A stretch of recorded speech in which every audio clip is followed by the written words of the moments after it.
sauran sassa na kasar Ghana muna muku barka da zuwa. Sannan muna mika gaisuwa da 'yan jarida da suka halarta wannan taro, muna muku barkanku da zuwa wannan wani. Alhamdulillahi, yau wannan taro ya shiga cikin tarihi na duniya. A shugabanci da Allah ya bani na haɗin kan Hausa da Hausawa, watan ba komai ba ne shine jajircewa da kishi. Duk lokacin da mutum ka zama jajirtacce, kana kishin harshenka kuma kana ba harshenka gudunmuwa, to Allah subhanahu wata'ala zai baka abin da ba ka yi zata ba. Yau gashi ɗan Ghana, haifuwan Ghana ya zama jagora na Hausa da Hausawan duniya baki daya. Wasu suna mamaki ya ya kasance haka, ga 'yan Najeriya ga 'yan Nijar a ce Ghana sun manta da kaddara na Allah subhanahu wa ta'ala. Lalle wannan shugabanci da Allah ya bani, na yi zagaye a kasashe da yawa saboda tabbatar lalle wannan shugabanci da gaske ne kuma an amince da ita. To na fara da uwa uba shi ne kasa da Najeriya. Farko na kai ma sarkin Daura ziyara game da wannan shugabanci da Allah ya bani. Na je na gabatar da kai na gaban sarkin Daura, ya ce haiba nan wannan shugabanci lalle ya amanna kuma ya ba da goyon baya, tabbatar da wannan shugabanci na haɗin kan Hausa da Hausawan duniya. A nan ya ce a ji a ɗauko riga na alfarma, shi ne riga na sarauta, ya kara jaddada shugabanci da a fadar sarkin Daura. Daga nan na tashi na zo wurin mai martaba sarkin Kano, na gabatar da kaina matsayin na shugaban haɗin kan Hausa da Hausawan duniya, shi ma ya jaddada shugabanci na. Daga nan na tashi na je wurin Alhaji Aminu Dantata, wanda muke kira Alhaji Aminu Dogo. Na je na gabatar da kaina cewa ga wani abin da muka kiro wanda za mu haɗa kan al'ummarmu na Hausa da Hausawa, mu zama sinsiya ɗaya madaurin ki ɗaya, mu iya mu magance matsalolin da ke damun. Shi ma cikin kashin Allah ya jaddada shugabanci.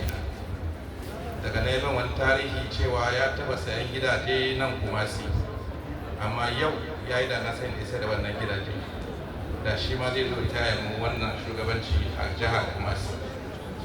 Kumasi gari ne na tarihi, kamar yadda ake take Kano ko da mai gazo an fika, haka Kumasi ko da mai gazo an fika. Alhamdulillahi, abin alfaharinmu ne yau shugaba na Hausawan duniya ya fito a jihar Ashanti.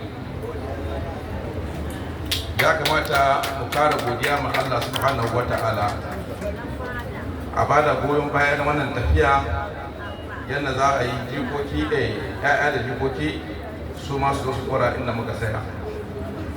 Wannan kungiya ba sarauta ba ne, ba ta da halaka da sarauta, amma tana mubaya'a da sarakuna.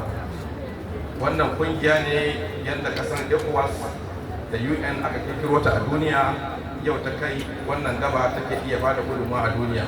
To haka wannan kungiya kuma an kirkiro ta ne saboda ba Hausawa gudunmawa. Shi yasa ka an ga ta da sarauta, ita wannan kungiya ne na haɗin kan Hausa da Hausawan duniya Charity Foundation. Kuma Allah cikin karfinsa ya sa wannan kungiya ta samu karbuwa duniya baki ɗaya.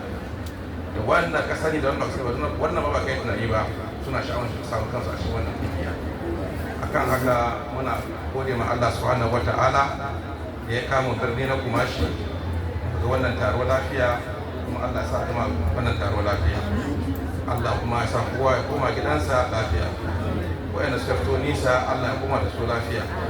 Muna alfahari da ku sosai. Yau ina cikin murna, kuma yau zan wasa wannan taro duniya baki daya. Muna kasashe 46 muke da wakilai na haɗin kan Hausa da Hausawan duniya. Duk inda ka je kamin ka bada labari, shirya baka labarin wannan kungiya, saboda ayyuka yin da muke na alheri. Muna taimakon al'umma, muna taimakon gajiyayyu. Duk lokacin da mutum ya samu matsala ya tuntube mu za mu iya kokarin mu. A cikin abin da muka yi lokaci da wani rikici tashi a kasar Sudan, sarkin Hausawa na Sudan ya neme mu a gari na Dalmadis, ya ce ga abin da ya addabe su, amma suna neman agajin haɗin kan Hausa da Hausawa. Lallai mun yi kokari mun kai musu agaji wanda yake sarkin har ya zudda hawaye. Shi yasa wannan abu ne na alfaharin duk Bahaushe da mai harshen Hausa. Shi yasa shi wannan kungiya ba kabilanci a ciki, saboda kabilanci shine kuma da mu baya.